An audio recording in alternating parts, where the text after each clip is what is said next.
Enquanto enxugava as lágrimas no velório do meu único filho, ouvi a voz fria da minha nora atravessar o silêncio da sala. Amanhã você tem que sair desta casa. Vendi tudo e vou começar uma vida nova. Fiquei paralisada. Ainda havia pessoas assinando o livro de condolências, e mesmo assim, ela escolheu aquele momento, o último adeus ao meu André, para me apunhalar com essas palavras cruéis. Engoli o nó na garganta. Não queria transformar a despedida do meu filho em uma cena vergonhosa. Só queria que ele descansasse em paz, pelo menos no seu último dia nesta terra. Mas o golpe final veio dias depois, durante a leitura do testamento. Vanessa, com um sorriso zombeteiro, sussurrou: "Espero que você goste de viver nas ruas, porque não vai receber nem um centavo." O que ela não imaginava é que o destino tinha outros planos. No instante em que o advogado abriu o envelope, o karma finalmente bateu na porta dela, e aquele sorriso desapareceu num piscar de olhos. Mas antes de continuar, se inscreva no canal e escreva nos comentários de onde você está assistindo esse vídeo. Adoramos saber até onde nossas histórias estão chegando. Meu nome é Beatriz Silva, tenho 73 anos e vivi quase toda a minha vida em Belo Horizonte. A história que vou contar aconteceu há 6 anos, quando eu tinha 67. Foi quando perdi meu filho André e minha vida virou de cabeça para baixo. Naquela época, eu já era viúva há 8 anos. Tinha perdido meu marido Fernando por um ataque cardíaco, ficando sozinha com nosso filho André. Depois que Fernando se foi, vendi nossa casa grande no bairro Nobre e usei o dinheiro para ajudar André e sua esposa Vanessa a comprarem a casa onde todos nós moraríamos. Foi um acordo familiar. Eu contribuiria financeiramente e ajudaria com as tarefas domésticas e com a criação do meu neto Gabriel. "Mãe, esta casa sempre será o seu lar também", me disse André naquele dia, enquanto assinávamos os papéis. O sorriso sincero dele acalmou qualquer preocupação que eu pudesse ter sobre não colocar meu nome na escritura. Afinal, que filho expulsaria a própria mãe de casa? Nos primeiros anos, tudo parecia funcionar bem. Eu cozinhava quase todas as noites, mantinha a casa limpa, buscava Gabriel na escola e cuidava do jardim que se tornou o mais bonito da vizinhança. Não me importava fazer essas tarefas. Era minha maneira de contribuir com a nossa família. Mas as coisas começaram a mudar sutilmente depois que André foi promovido. Vanessa começou a fazer comentários. "Beatriz, você realmente precisa usar o liquidificador tão cedo? Ou então, acho que essa casa está ficando pequena para 3 adultos, não acha?" Comentários pequenos que, sozinhos, pareciam inofensivos, mas juntos formavam um padrão que eu ignorei por amor ao meu filho e ao meu neto. Então, numa manhã comum de quarta-feira, recebi a ligação que mudaria tudo. André, meu menino de 42 anos, tinha sofrido um aneurisma cerebral enquanto estava no trabalho. Quando cheguei no hospital, ele já tinha partido. O velório foi 3 dias depois. A igreja estava repleta de flores e rostos conhecidos, todos em choque pela partida repentina de alguém tão jovem. Fiquei sentada na primeira fila, segurando a mão do pequeno Gabriel de 9 anos, tentando ser forte por ele enquanto meu próprio coração estava despedaçado. Foi quando o último convidado estava saindo que Vanessa se aproximou. Seu elegante vestido preto contrastava com seus olhos secos e calculistas. Ela esperou até que estivéssemos relativamente sozinhas, com apenas alguns parentes distantes ainda recolhendo seus pertences. "Beatriz", disse ela, a voz baixa, mas firme. "Agora que André se foi, precisamos ser práticas. Amanhã você tem que sair da casa.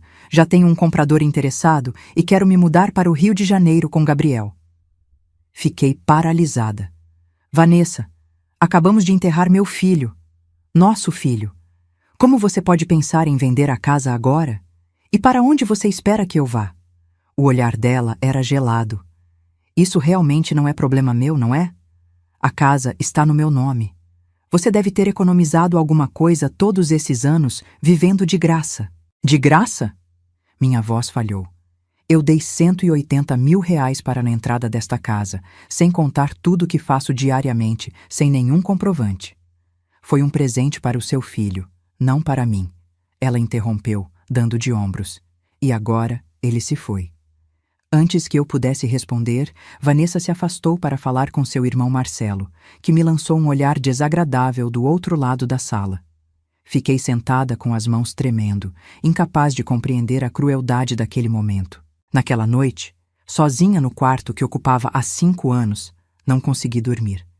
Lembrei de todas as pequenas pistas que havia ignorado. Vanessa escondendo correspondências de André, conversas abruptamente interrompidas quando eu entrava na sala. Documentos rapidamente guardados em gavetas. Eu tinha sido ingênua, confiando na proteção do meu filho, sem pensar no que aconteceria quando ele não estivesse mais aqui.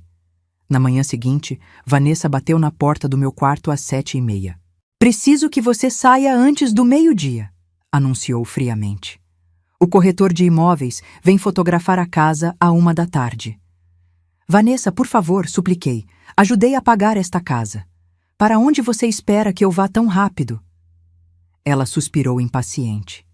"Existem abrigos para pessoas da sua idade, ou talvez algum dos seus amigos possa ajudar." "Francamente, Beatriz, você deveria ter se preparado melhor para a velhice, em vez de depender do meu marido." "Do meu filho", corrigi, sentindo uma raiva que raramente experimentava. "E esta casa também é parcialmente minha." "Prove." Ela me desafiou com um sorriso arrogante nos lábios. "Seu nome está em algum documento? Algum contrato? Não? Então você tem até o meio-dia." Não discuti mais. Em vez disso, comecei a arrumar minhas coisas, colocando tudo o que podia em 4 malas grandes e algumas caixas. Fotos de família, lembranças de Fernando, presentes que André me deu ao longo dos anos, tudo que conseguia carregar. O resto, incluindo móveis que eu havia trazido da minha antiga casa, teria que ficar. Enquanto arrumava, ouvi Vanessa ao telefone com alguém, provavelmente o irmão dela. Finalmente me livrei dela. Ela riu. "Você não vai acreditar quanto estão oferecendo pela casa. Com o seguro de vida do André, nunca mais vou precisar trabalhar." Aquela velha idiota realmente acreditou que era parte da família. Essas palavras me feriram profundamente, mas também acenderam algo em mim, uma determinação que eu não sabia que tinha. Terminei de arrumar minhas coisas, coloquei tudo no meu carro velho e olhei pela última vez para a casa que ajudei a comprar. A casa onde pensei que viveria meus últimos dias. Gabriel correu até mim antes que eu entrasse no carro. "Vó, para onde você vai? Por que está levando todas as suas coisas?" Os olhos inocentes dele estavam vermelhos e inchados. Abracei ele com força, sentindo as lágrimas queimarem. "Vó precisa ir embora por um tempo, meu amor, mas prometo que vamos nos ver de novo em breve. Cuide da sua mãe, está bem?" Ele assentiu, sem entender realmente o que estava acontecendo. Entrei no carro com o coração partido, sem saber para onde ir ou o que fazer. Mas enquanto dirigia pelas ruas familiares de Belo Horizonte, uma memória começou a surgir na minha mente. Algo que André tinha me dado 3 meses antes de morrer. Uma pequena caixa. E dentro dela, talvez, a resposta para tudo. Dirigi até um hotel barato, na região central de Belo Horizonte. O quarto era pequeno, com cheiro de mofo e uma cama que rangia a cada movimento. Mas era tudo que eu podia pagar naquele momento. Sentei na beirada da cama e deixei as lágrimas finalmente caírem. Não apenas pela perda do meu André, mas pela crueldade de Vanessa, pela injustiça de tudo. Foi então que me lembrei. A caixa. 3 meses antes de morrer, André tinha aparecido no meu quarto com uma pequena caixa de madeira nas mãos. "Guarda isso para mim, mãe. Não conte para ninguém que você tem." "Um dia pode ser importante", ele disse, com uma expressão séria que na época achei estranha. Pensei que fosse apenas alguma lembrança sentimental, talvez algo do pai dele. Com as mãos tremendo, abri minha mala e procurei entre minhas roupas até encontrar a caixa embrulhada num lenço. Meu coração batia forte quando abri a tampa. Dentro havia uma chave prateada com uma etiqueta. Cofre 247, Banco Nacional. Senha, aniversário da vovó. Junto com a chave, um cartão de visitas. Dr. Antônio Souza, advogado. E uma nota manuscrita com a letra de André que fez meu coração apertar. "Se algo acontecer comigo, procure o Dr. Souza imediatamente. Mãe, confie nele. Ele sabe de tudo." Um arrepio percorreu minha espinha. André sabia? Ele tinha previsto que eu precisaria de proteção? As mãos tremiam tanto que quase deixei cair a chave. Pela primeira vez desde a morte do meu filho, senti uma pequena chama de esperança acender dentro de mim. Na manhã seguinte, assim que o banco abriu, estava lá na porta. A gerente me conduziu até a sala de cofres com um sorriso profissional. Digitei a senha, a data de aniversário da minha mãe, e o cofre 247 se abriu com um clique. Dentro havia um pendrive, vários envelopes lacrados, fotografias e documentos organizados em pastas. Minhas mãos tremiam enquanto pegava tudo. O que você estava guardando aqui, meu filho? Voltei para o hotel e imediatamente liguei para o Dr. Souza. Sua secretária atendeu, mas quando mencionei o nome de André e disse que tinha o conteúdo do cofre, ela me passou direto para ele. Senhora Beatriz. A voz dele era gentil, mas urgente. Estava esperando sua ligação. André me disse que se algo acontecesse com ele, a senhora encontraria a chave. Pode vir ao meu escritório agora? 1 hora depois, estava sentada numa poltrona confortável no escritório dele, um homem de uns 50 anos com cabelos grisalhos e olhar honesto. Ele fechou a porta e pediu que eu mostrasse tudo o que havia no cofre. Coloquei tudo sobre a mesa. Ele inseriu o pendrive no computador e seu rosto ficou cada vez mais sério conforme abria os arquivos. Senhora Beatriz, preciso que se prepare para o que vou contar. André era meu cliente há 2 anos. Ele me procurou quando começou a suspeitar que algo muito errado estava acontecendo. Suspeitar do quê? Perguntei, minha voz quase um sussurro. Ele respirou fundo. Vanessa e o irmão dela, Marcelo, estavam desviando dinheiro da empresa familiar. André descobriu por acaso quando notou inconsistências nos relatórios financeiros. No começo, achou que fosse erro contábil, mas quanto mais investigava, mais provas encontrava. O Dr. Souza abriu uma pasta e me mostrou documentos. Transferências bancárias para contas fantasmas, notas fiscais falsas, contratos fraudulentos. Tudo meticulosamente registrado e organizado pelo meu André. Eles desviaram mais de 2 milhões de reais ao longo de 3 anos, ele continuou. André contratou um investigador particular e descobriu que Vanessa e Marcelo planejavam muito mais do que apenas roubar. Eles queriam controle total da empresa e dos bens. Senti meu estômago embrulhar, mas André nunca me contou nada. Ele queria proteger a senhora, disse o Dr. Souza gentilmente, e também estava juntando provas irrefutáveis antes de agir. Infelizmente, o aneurisma veio antes que ele pudesse fazer a denúncia formal. Abriu outro envelope e me mostrou fotografias. Vanessa e Marcelo em restaurantes caros, viagens internacionais, compras de luxo, tudo financiado com o dinheiro desviado. Havia também prints de conversas entre eles no celular, planejando como conseguiriam afastar André da empresa. Tem mais, senhora Beatriz. O Dr. Souza me olhou nos olhos. André fez um testamento. Um testamento secreto que Vanessa não sabe que existe. Ele mudou tudo 2 semanas antes de morrer. Meu coração disparou. O quê? Ele previu que se algo acontecesse com ele, Vanessa tentaria deixar a senhora sem nada. Então tomou providências. A casa pode estar no nome dela, mas André tinha outros bens que Vanessa desconhece. Um apartamento que ele comprou sozinho antes de casar, investimentos em ações, uma conta poupança substancial. Tudo foi deixado para a senhora. Não conseguia acreditar no que estava ouvindo. Mas por que ele não me contou? Porque queria que fosse surpresa caso algo acontecesse. E também porque, legalmente, é mais seguro assim. Vanessa não pode contestar um testamento que foi registrado em cartório com testemunhas. O Dr. Souza juntou os documentos. Marquei a leitura oficial do testamento para a próxima semana. Vanessa será notificada e deverá comparecer. E as provas contra ela e Marcelo? Perguntei. Isso, senhora Beatriz, será entregue às autoridades assim que o testamento for lido. André deixou instruções muito claras. Primeiro, garantir que a senhora ficasse protegida financeiramente. Depois, justiça. Passei os próximos dias naquele hotel, olhando as provas que meu filho havia reunido com tanto cuidado. Cada documento, cada fotografia, cada extrato bancário era uma prova do amor dele por mim e da traição de Vanessa. André sabia que ela era capaz de me deixar na rua. E mesmo assim, ele preparou tudo para me proteger. Chorei muito naqueles dias. Chorei pela perda dele. Chorei de gratidão pelo cuidado dele. Chorei de raiva por Vanessa. Mas também senti algo crescer dentro de mim. Uma força que eu não sabia que tinha. Meu filho não me deixou desamparada. Ele lutou por mim até o fim. Na noite anterior à leitura do testamento, sentei na cama daquele hotel barato e segurei a foto de André que sempre carregava comigo. Obrigada, meu filho. Obrigada por me proteger mesmo quando não estava mais aqui. Amanhã, a justiça começará a ser feita.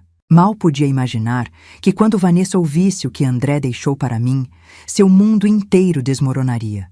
E que aquele sorriso arrogante que ela tinha no velório seria apagado para sempre. O karma estava apenas começando a cobrar sua conta. O dia da leitura do testamento amanheceu nublado, como se o próprio céu refletisse a tensão que eu sentia. Cheguei ao escritório do Dr. Souza 15 minutos antes do horário marcado, usando o meu melhor vestido preto, o mesmo do velório. Queria estar preparada para o que viria. Vanessa chegou pontualmente às 10 horas, acompanhada do irmão Marcelo e de um advogado particular. Ela usava roupas de grife, joias caras e um sorriso de quem já sabia o resultado da partida. Mal olhou para mim quando entrou na sala. Sente-se ali, Beatriz, ela disse, apontando para uma cadeira no canto, como se estivesse dando ordens na própria casa. Isso não vai demorar muito e você logo poderá ir procurar seu albergue. Marcelo riu baixinho ao lado dela. O advogado deles, um homem magro de terno cinza, abriu uma pasta e ficou esperando com ar entediado. Sentei onde Vanessa mandou, mas mantive a cabeça erguida. O Dr. Souza me lançou um olhar de encorajamento. Muito bem, vamos começar, disse o Dr. Souza, ajeitando os óculos. Estamos aqui para a leitura do testamento de André Fernando Silva, falecido no dia 15 de setembro deste ano. Ele abriu um envelope lacrado com o selo do cartório. Vanessa se acomodou na cadeira, cruzando as pernas com elegância estudada. Marcelo tamborilava os dedos na mesa, impaciente. Eu mantive as mãos entrelaçadas no colo, o coração batendo tão forte que tinha certeza que todos podiam ouvir. O Dr. Souza começou a ler. Eu, André Fernando Silva, em pleno gozo das minhas faculdades mentais, deixo registradas aqui minhas últimas vontades. Primeiro, a minha esposa Vanessa. Deixo o seguro de vida no valor de R$100.000, os móveis da residência e o veículo em seu nome. Vanessa sorriu, satisfeita. Apenas isso? Ela murmurou para Marcelo, mais alto o suficiente para eu ouvir. Esperava mais, mas já está bom. O Dr. Souza continuou. Deixo também a guarda do meu filho Gabriel, desde que sejam mantidas as condições de visita livre para minha mãe, Beatriz Silva. A casa na qual residíamos fica integralmente em nome de Vanessa, conforme a escritura já registrada. Pronto, disse Vanessa, levantando da cadeira. Já ouvimos tudo o que precisávamos. Ela olhou para mim com desprezo. Espero que você goste de viver nas ruas, Beatriz, porque não vai ganhar um centavo. Meu cliente e a senhora já podem se retirar. O advogado dela também começou a recolher os papéis. Marcelo se levantou, passando a mão no cabelo com um sorriso vitorioso. Mas o Dr. Souza ergueu a mão. Sente-se, por favor. Tem uma última parte do testamento. O tom dele fez Vanessa parar no meio do caminho. O sorriso ainda estava no rosto dela, mas algo nos olhos do Dr. Souza a fez voltar devagar para a cadeira. O advogado dela franziu a testa. Prossigo com a leitura, disse o Dr. Souza, virando a página. A minha mãe, Beatriz Silva, mulher que me deu a vida, me criou com amor e sacrificou tudo por mim. Deixo os seguintes bens que adquiri sem o conhecimento da minha esposa, usando recursos exclusivamente meus anteriores ao casamento e heranças familiares. Vanessa ficou pálida. O quê? Ela sussurrou. Primeiro, continuou o Dr. Souza, o apartamento de 3 quartos localizado no bairro Lourdes, adquirido em 2015, avaliado atualmente em R$ 850 mil, com escritura já registrada em nome de Beatriz Silva. O quê? Vanessa gritou desta vez, se levantando de um pulo. Isso não é possível. Segundo, o Dr. Souza nem olhou para ela. A conta poupança no Banco Nacional, número 3.456, com saldo atual de R$ 320 mil. Terceiro, investimentos em ações e títulos no valor aproximado de R$ 210 mil, todos já transferidos para o nome da minha mãe. Não! Vanessa gritou, o rosto vermelho. Isso é fraude! Esse dinheiro era nosso! O advogado dela tentou acalmá-la, mas ela empurrou a mão dele. Marcelo ficou de pé também, o rosto contorcido de raiva. Ela não pode ficar com nada disso. Vamos contestar. Podem tentar, disse o Dr. Souza calmamente. Mas todos esses bens foram adquiridos antes do casamento ou com recursos comprovadamente pessoais de André. A lei protege esses bens. Tudo está registrado em cartório há mais de 90 dias, com firma reconhecida e testemunhas. É irrevogável e incontestável. Vanessa cambaleou, segurando na mesa. O rosto dela estava branco como papel. Mas tem mais, continuou o Dr. Souza. André também deixou instruções específicas sobre o conteúdo de um cofre bancário. Dentro dele, há documentos, fotografias e provas digitais de crimes de desvio de recursos, falsificação de documentos e fraude empresarial cometidos por Vanessa e Marcelo nos últimos 3 anos. Silêncio absoluto caiu na sala. Vanessa abriu a boca, mas nenhum som saiu. Marcelo ficou branco como a parede. Mentira! Marcelo gritou. Isso é uma armação dessa velha. O Dr. Souza ignorou e apertou um botão no telefone. Podem entrar, por favor. A porta se abriu e 2 policiais entraram na sala. Meu coração quase saiu pela boca. Conforme instruções deixadas por André Silva, o Dr. Souza entregou um pendrive para o policial mais velho. Estas provas devem ser entregues às autoridades competentes no momento da leitura do testamento. Aqui estão extratos bancários, e-mails, conversas de aplicativos e fotografias que comprovam o desvio de mais de R$ 2 milhões da empresa familiar. Isso não é nada! Vanessa gritou, a voz histérica. Não provam nada! O policial inseriu o pendrive num notebook e começou a ver os arquivos. Seu colega se aproximou de Vanessa e Marcelo. Vão precisar nos acompanhar para prestar esclarecimentos. Foi nesse momento que Vanessa me olhou. O ódio nos olhos dela era palpável. Você. Ela cuspiu as palavras. Você armou tudo isso. Você matou meu marido e inventou essas mentiras. Senhora, preciso que se acalme, disse o policial, segurando o braço dela. Mas Vanessa não se acalmou.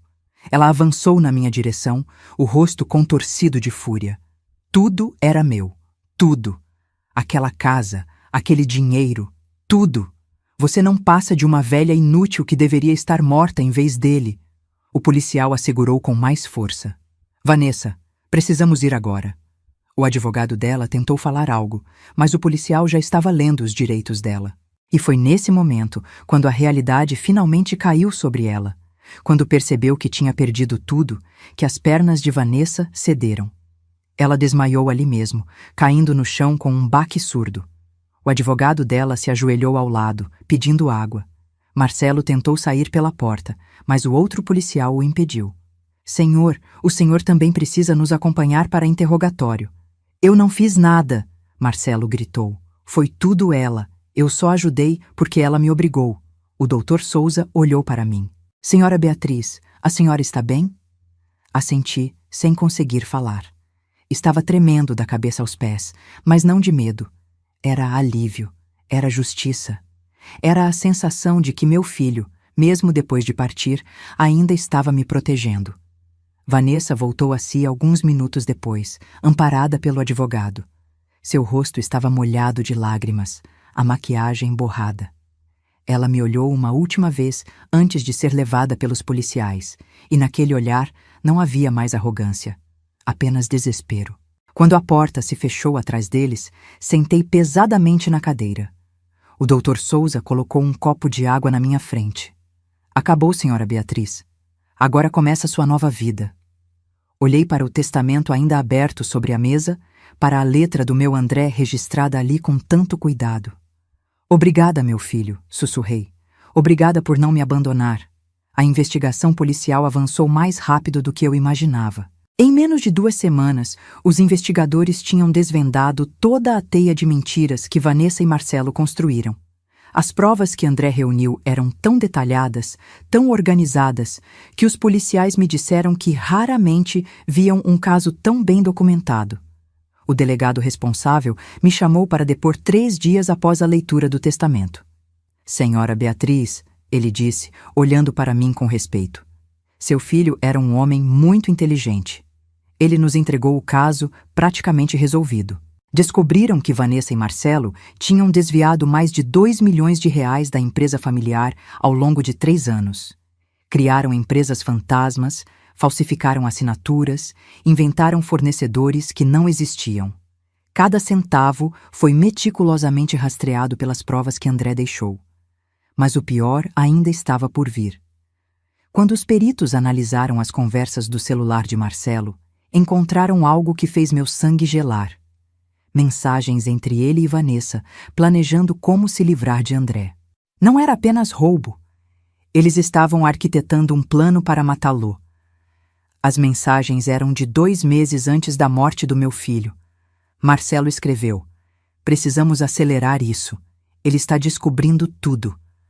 Vanessa respondeu: "Estou pensando em algo que pareça natural, um acidente talvez."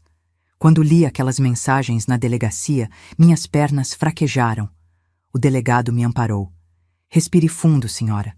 Sabemos que é difícil, mas precisamos da sua força para continuar." "André morreu de aneurisma", eu consegui dizer. "Foi natural." "Sim", o delegado concordou. "Mas as intenções deles estão claramente documentadas. Mesmo que não tenham conseguido executar o plano, conspiração para homicídio é crime grave. Isso muda tudo." Marcelo foi o primeiro a quebrar. 3 dias depois de ser preso, pediu um acordo de delação premiada. Confessou tudo. Disse que Vanessa era a cabeça de toda a operação, que ela o convenceu a desviar o dinheiro prometendo que dividiriam tudo. Confessou também que o plano de matar André foi ideia dela. Vanessa negou tudo no começo. Chamou Marcelo de mentiroso, disse que ele inventou as conversas. Mas os peritos provaram que as mensagens eram reais, enviadas do celular dela. Não havia como negar. O julgamento aconteceu 6 meses depois. A promotoria pediu penas severas pelos crimes de fraude, falsificação e conspiração para homicídio. Sentei na primeira fila do tribunal todos os dias, olhando para Vanessa. Ela evitava meu olhar, mantinha a cabeça baixa. Quando a juíza leu a sentença, senti meu coração acelerar. Vanessa foi condenada a 12 anos de prisão. Marcelo, por ter mais antecedentes e ser considerado o executor prático dos crimes, pegou 15 anos. A sala explodiu em murmúrios. Vanessa desmoronou, chorando. Minha única preocupação era Gabriel. O menino tinha apenas 9 anos e, em questão de meses, perdeu o pai e viu a mãe ser presa. Procurei imediatamente o Dr. Souza para pedir a guarda legal dele. Ele cuidou de toda a papelada e, em 3 semanas, Gabriel estava oficialmente sob minha responsabilidade. A mudança para o apartamento que André me deixou foi emocionante e dolorosa ao mesmo tempo. Era um lugar lindo no bairro Lourdes, com 3 quartos, varanda espaçosa e uma vista maravilhosa da cidade. Escolhi o quarto maior para Gabriel. Queria que ele se sentisse em casa.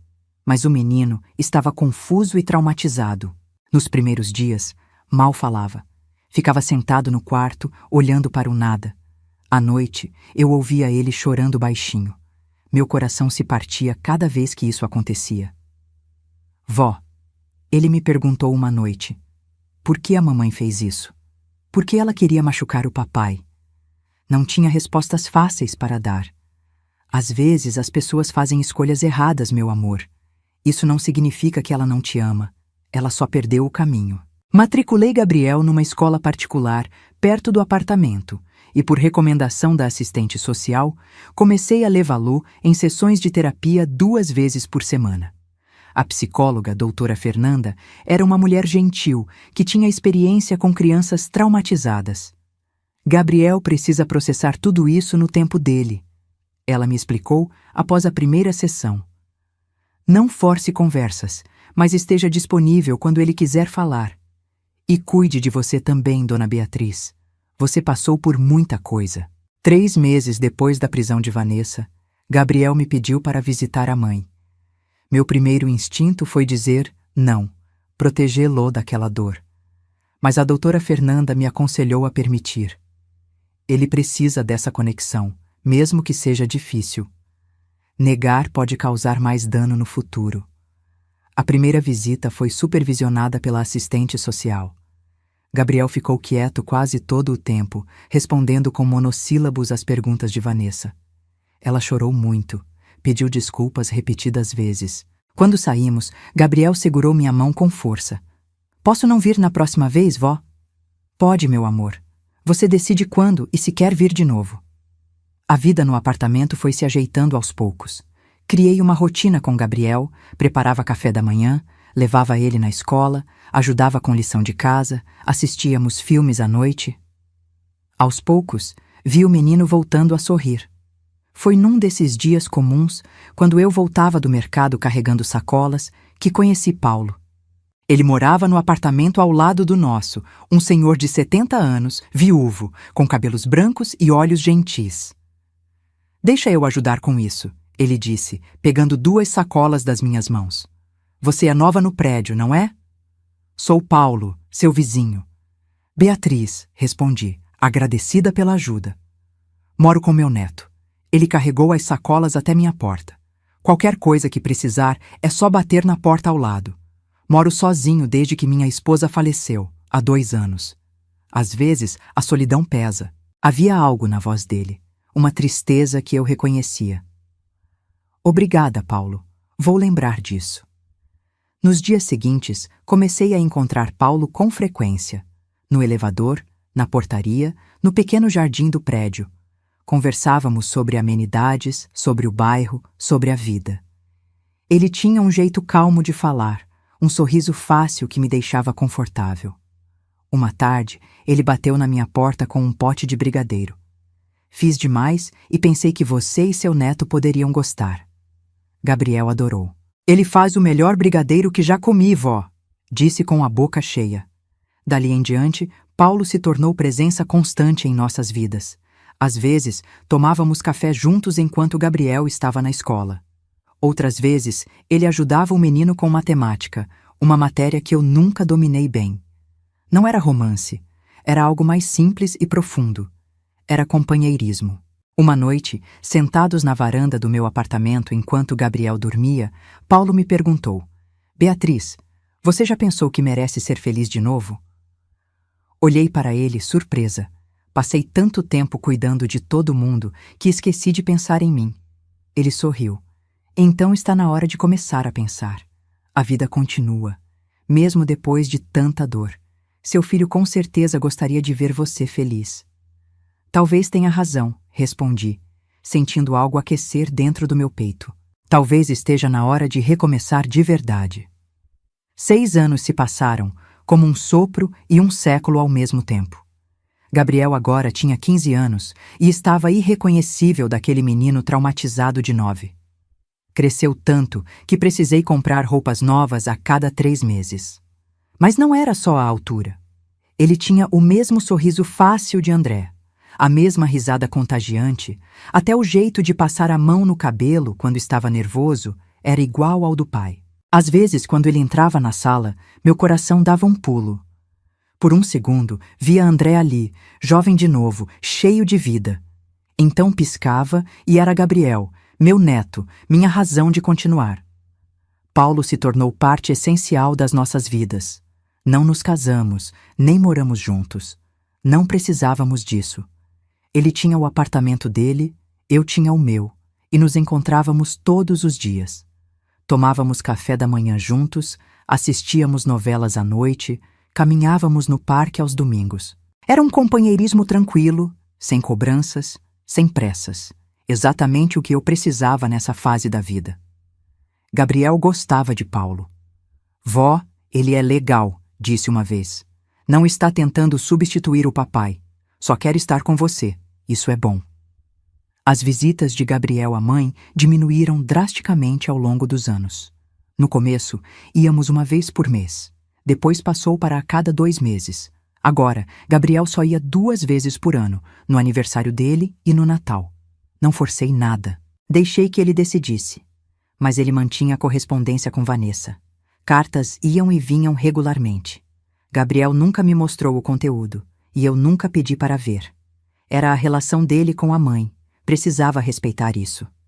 Foi numa manhã de quinta-feira que recebi uma carta endereçada a mim. O remetente era a penitenciária feminina de Vespasiano, Vanessa.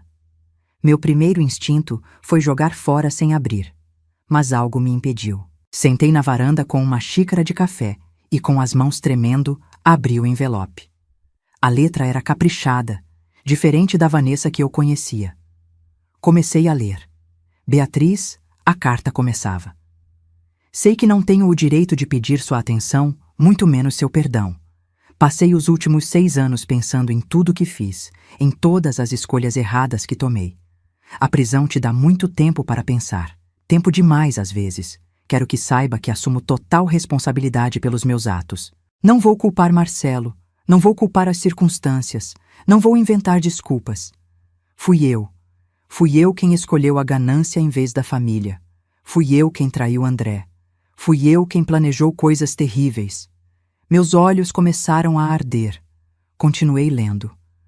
A ganância me cegou completamente. Via o dinheiro, via a possibilidade de uma vida de luxo, e nada mais importava. Nem André, que sempre foi bom comigo. Nem Gabriel, que merecia uma mãe melhor. Nem você, que sempre me tratou com respeito mesmo quando eu não merecia. André era um homem bom demais para mim. Eu sabia disso no fundo, mas fingia que não. Quando descobri que ele estava reunindo provas contra mim, entrei em pânico. E em vez de parar, em vez de pedir perdão, escolhi o caminho mais obscuro. Agradeço a Deus todos os dias que ele morreu de causas naturais, porque não sei se eu teria coragem de parar Marcelo se o plano tivesse avançado. Uma lágrima caiu na carta, borrando a tinta. Enxuguei o rosto e continuei. Quero agradecer por cuidar do Gabriel. Sei pelas cartas dele que ele está bem, que está feliz, que está se tornando um jovem maravilhoso. Isso é por sua causa, Beatriz. Você deu a ele o que eu nunca consegui dar: um lar estável, amor incondicional e um exemplo de força. Quando eu sair daqui a 6 anos, não vou pedir contato com Gabriel. Ele terá 21 anos, será um adulto. Se ele quiser me ver, vou recebê-lo de braços abertos. Se não quiser, vou respeitar. Ele não me deve nada. Só queria que você soubesse que, apesar de tudo, eu reconheço o que você fez. E que, de alguma forma torta, sou grata. Gabriel está vivo, saudável e amado por causa de você. Com respeito e arrependimento, Vanessa. Fechei a carta e chorei. Mas não eram lágrimas de raiva ou dor. Era algo diferente. Um alívio, talvez. Um reconhecimento de que até as pessoas que nos machucam profundamente são capazes de mudança, mesmo que venha tarde demais. Paulo me encontrou chorando na varanda. Beatriz, o que aconteceu? Mostrei a carta para ele. Ele leu em silêncio e depois sentou ao meu lado. Vai responder? Acho que sim, disse, enxugando o rosto. Ela merece ao menos saber que li. Passei dias pensando no que escrever. Não queria ser cruel, mas também não conseguia oferecer um perdão completo. Finalmente sentei e escrevi. Vanessa, recebi sua carta. Foi inesperada, mas agradeço sua honestidade. Não posso oferecer perdão. Isso não me cabe. André era quem precisaria perdoar e essa oportunidade foi tirada dele. Mas reconheço sua decisão de assumir total responsabilidade e cumprir sua sentença completa. É um passo na direção certa. Quanto a Gabriel, continuarei fazendo o que sempre fiz, colocando ele em primeiro lugar. Isso significa permitir que mantenha algum tipo de relação com você, desde que seja saudável para ele. Ele está crescendo para se tornar um jovem notável. Vejo muito de André nele. Beatriz. Selei o envelope e coloquei no correio no dia seguinte. Não sabia se Vanessa responderia, mas senti que era o certo a fazer. Gabriel estava cada vez mais introspectivo. Uma noite, ele se sentou comigo na varanda, o mesmo lugar onde Paulo e eu costumávamos tomar café. Vó, posso perguntar uma coisa? Claro, meu amor. Ele hesitou. Como você consegue não odiar a minha mãe? Depois de tudo que ela fez com você, com o papai, como você deixa eu manter contato com ela? Respirei fundo. Gabriel, sentimentos são complicados. Eu não odeio sua mãe. Odeio o que ela fez, odeio as escolhas que ela tomou, mas ela ainda é uma pessoa que errou terrivelmente. E ela é sua mãe. Mas ela tentou matar o papai. A voz dele tremeu. Tentou, mas não conseguiu. E agora está pagando por isso. Olhei nos olhos dele. Você não precisa escolher entre amar seu pai e ter algum sentimento pela sua mãe. Os dois podem existir ao mesmo tempo. Raiva, amor, decepção, saudade, tudo junto. Isso te torna humano. Eu sinto falta dela às vezes, ele confessou, as lágrimas escorrendo. Mas também sinto raiva. E depois me sinto culpado por sentir falta. É confuso demais. Puxei ele para um abraço. Não há nada de errado em sentir tudo isso, meu amor. Você é um ser humano extraordinariamente compassivo, considerando tudo que passou. Seu pai ficaria muito orgulhoso de você. Gabriel chorou no meu ombro como não fazia há anos. E eu segurei ele, esse menino que se tornou minha razão de viver, e agradeci mais uma vez a André por ter me protegido, por ter garantido que eu estaria aqui para cuidar do filho dele quando ele não pudesse mais estar. Naquela tarde de sábado, Gabriel e eu estávamos no pequeno jardim que cultivamos na varanda do apartamento. Plantamos rosas, jasmins e até um pequeno pé de tomate que Gabriel insistiu em cuidar. Ele estava regando as plantas quando parou de repente e me olhou. Vó, posso te perguntar uma coisa que sempre quis saber? Claro, meu amor. Pode perguntar qualquer coisa. Ele pousou o regador e se sentou ao meu lado no banco de madeira que Paulo tinha feito para nós. O papai sabia? Sobre o que a mãe e o tio Marcelo estavam fazendo? A pergunta me pegou de surpresa, mas merecia uma resposta honesta. Sim, Gabriel. Ele sabia. Ou pelo menos desconfiava muito. Foi por isso que preparou tudo, a caixa de segurança, as provas, o testamento secreto. Ele estava nos protegendo mesmo antes de partir. Gabriel ficou em silêncio por um longo momento, absorvendo aquela informação. Deve ter sido muito difícil para ele. Desconfiar da própria esposa, não saber se estava certo ou errado. Foi muito difícil, concordei. Mas ele te amava tanto, e me amava tanto, que fez o que precisava fazer para nos manter seguros. Sabe o que é estranho, vó? Gabriel passou a mão no cabelo, o mesmo gesto que André fazia. Quanto mais velho fico, mais difícil é lembrar detalhes específicos sobre ele, como era exatamente a voz dele ou como ele me abraçava. Mas ao mesmo tempo, sinto que entendo ele melhor agora do que quando era criança. Estendi a mão e segurei a dele. Isso é normal, meu amor. Nossas lembranças mudam com o tempo, mas nossa compreensão se aprofunda. E você tem muito dele em você. Não só na aparência, mas no caráter, na bondade. Gabriel sorriu, um sorriso meio triste, meio esperançoso. Aliás, tem uma coisa que eu decidi e queria contar para você primeiro. Meu coração acelerou. Pode contar. Decidi que quero estudar direito, como o papai. Ele olhou para mim com os olhos brilhando. Quero ajudar famílias que passam por situações como a nossa, famílias afetadas por crimes, por traições, por perdas. Quero fazer diferença na vida das pessoas. Senti as lágrimas encherem meus olhos. Gabriel, seu pai ficaria tão orgulhoso dessa escolha, tão orgulhoso de você. Você acha? Ele perguntou, e por um momento voltou a ser aquele menino de 9 anos buscando aprovação. Tenho certeza absoluta, respondi, puxando ele para um abraço apertado. Você está transformando toda essa dor em propósito. Isso é o que pessoas extraordinárias fazem. Ficamos ali abraçados no jardim, enquanto o sol começava a se pôr sobre Belo Horizonte. Paulo apareceu na porta da varanda com uma bandeja de café e bolo. Interrompi algo? Ele perguntou gentilmente. Não, entre. Sorri limpando as lágrimas. Gabriel acabou de me contar que vai estudar direito. Paulo apertou o ombro de Gabriel com orgulho.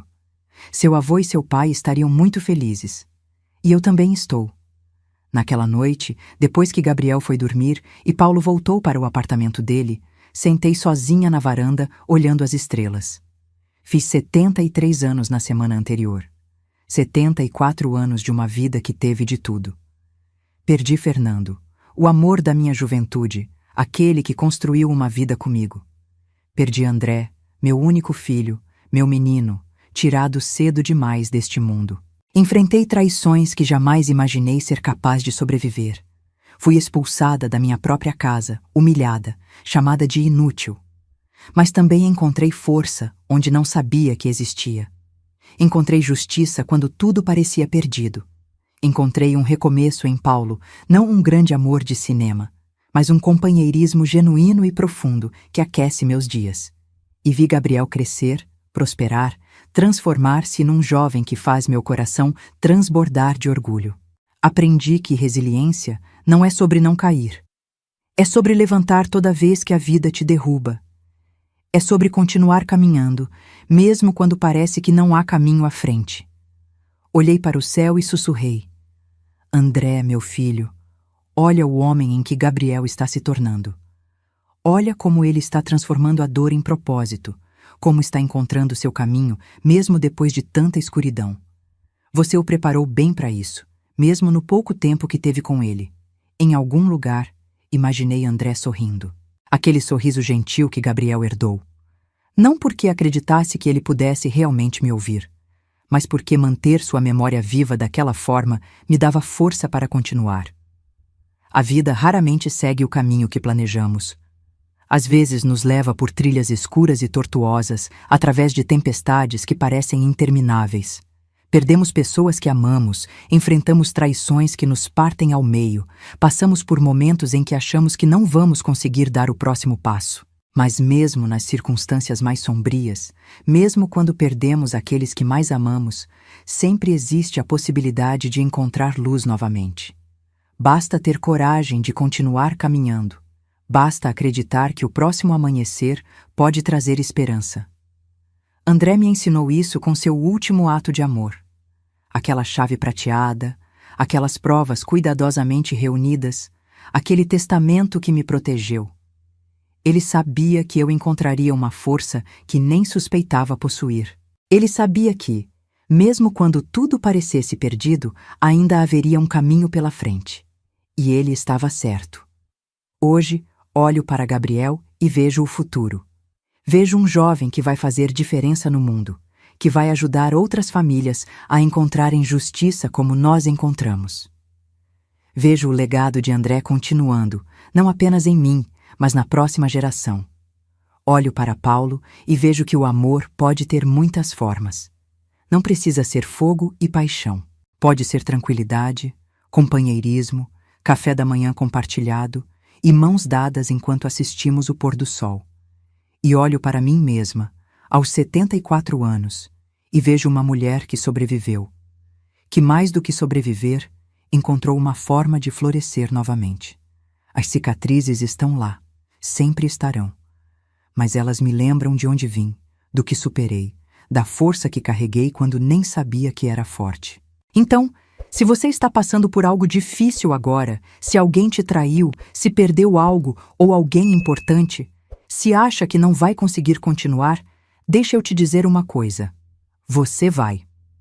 Talvez não hoje, talvez não amanhã, mas você vai encontrar força para se levantar. E quando olhar para trás, vai perceber que era mais forte do que jamais imaginou. No meu lugar, O que você faria? Responda nos comentários e não deixe de assistir o próximo vídeo que está aparecendo na tela. Tem uma reviravolta emocionante esperando por você.